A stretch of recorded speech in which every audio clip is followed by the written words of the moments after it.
അമേരിക്കയിൽ നടന്ന സ്പെഷ്യൽ ഒളിമ്പിക്സിൽ നീന്തൽ മത്സരത്തിൽ വെങ്കലം നേടിയെത്തുന്ന മണക്കനാട് ഹോളി ക്രോസ് സ്കൂൾ വിദ്യാർത്ഥി ലിബിൻ ബേബിയെ തേടി നാട്ടിലൊരുക്കുന്നത് പ്രൗഢോജ്വല സ്വീകരണ സമ്മേളനം. വ്യാഴാഴ്ച രാവിലെ 11-നാണ് മണക്കനാട് ഹോളി ക്രോസ് സ്പെഷ്യൽ സ്കൂളിൽ വിപുലമായ സ്വീകരണ പരിപാടി ക്രമീകരിച്ചിരിക്കുന്നത്. ബുധനാഴ്ച വൈകുന്നേരമാണ് അമേരിക്കയിൽ നിന്ന് മുംബൈ വഴി നെടുമ്പാശ്ശേരി വിമാനത്താവളത്തിൽ ലിബിൻ ബേബി എത്തിച്ചേർന്നത്. നെടുമ്പാശ്ശേരി വിമാനത്താവളത്തെത്തിയ ലിബിൻ ബേബിയെ പ്രിൻസിപ്പൽ സിസ്റ്റർ റാണി ജോയുടെ നേതൃത്വത്തിലുള്ള പൗരാവലി സ്വീകരിച്ചു. വ്യാഴാഴ്ച രാവിലെ 11-ന് സ്കൂൾ അങ്കണത്തിൽ നടക്കുന്ന അനുമോദന സമ്മേളനം മോൻസ് ജോസഫ് MLA ഉദ്ഘാടനം ചെയ്യും. ഹോളി ക്രോസ് സന്യാസിനി സമൂഹത്തിന്റെ മദർ സിസ്റ്റർ പെർഫെക്റ്റുവ അധ്യക്ഷത വഹിക്കും. Uzhavoor block panchayat president MM Thomas, Marangattupally ഗ്രാമപഞ്ചായത്ത് പ്രസിഡന്റ് ബെൽജി ഇമ്മാനുവൽ, കുറവലങ്ങാട് ഗ്രാമപഞ്ചായത്ത് പ്രസിഡന്റ് TS രമാദേവി, ഉഞ്ഞീടൂർ ഗ്രാമപഞ്ചായത്ത് പ്രസിഡന്റ് ശ്രീലേഖ മണിലാൽ തുടങ്ങിയവർ പ്രസംഗിക്കും. ഗ്രാമപഞ്ചായത്ത് അംഗങ്ങളും സമ്മേളനത്തിൽ പങ്കെടുക്കും. ഹോളി ക്രോസ് സ്പെഷ്യൽ സ്കൂളിലേക്ക് ഇത് 3ാമത്തെ ഒളിമ്പിനാണ് ലിബിൻ ബേബിയിലൂടെ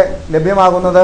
മുൻപ് ബിന്ദു പീറ്ററും ബിബിൻ ജോൺസണും ഒളിമ്പ്യൻ പട്ടം ചൂടിയാണ് സ്പെഷ്യൽ ഒളിമ്പിക്സിൽ നിന്ന് തിരിച്ചെത്തിയത്. നീടൂർ പഞ്ചായത്തിലെ കണക്കഞ്ചേരി തോട്ടിലെ നീന്തൽ പരിശീലനത്തിലൂടെ നീന്തൽ മേഖലയിൽ വിദഗ്ധനാണെന്ന് തെളിഞ്ഞ ലിബിൻ ബേബിയെ പാലായിലെ തോപ്പൻസ് അക്കാദമിയിൽ അയച്ച് പ്രത്യേക പരിശീലനം നടത്തിയാണ് ഒളിമ്പിക്സ് വേദിയിലേക്ക് പറന്ന് ഇറങ്ങാൻ കഴിയുന്ന രീതിയിൽ ഹോളി ക്രോസ് വിദ്യാലയം ക്രമപ്പെടുത്തി എടുത്തത്. പ്രവർത്തനത്തിന്റെ 10ാം വർഷം പിന്നിടുമ്പോഴാണ് സ്കൂളിനെ തേടി 3 ഒളിമ്പ്യന്മാർ ഒരുമിക്കുന്നത് എന്നത് ഏറെ സന്തോഷകരമാണ്. മണക്കനാട് ഹോളി ക്രോസ് പള്ളി വികാരി ഫാദർ സെബാസ്റ്റ്യൻ ഓലിക്കര അടക്കമുള്ള ഒട്ടേറെ പ്രമുഖർ അനുമോദന സമ്മേളനത്തിൽ പങ്കുചേരും.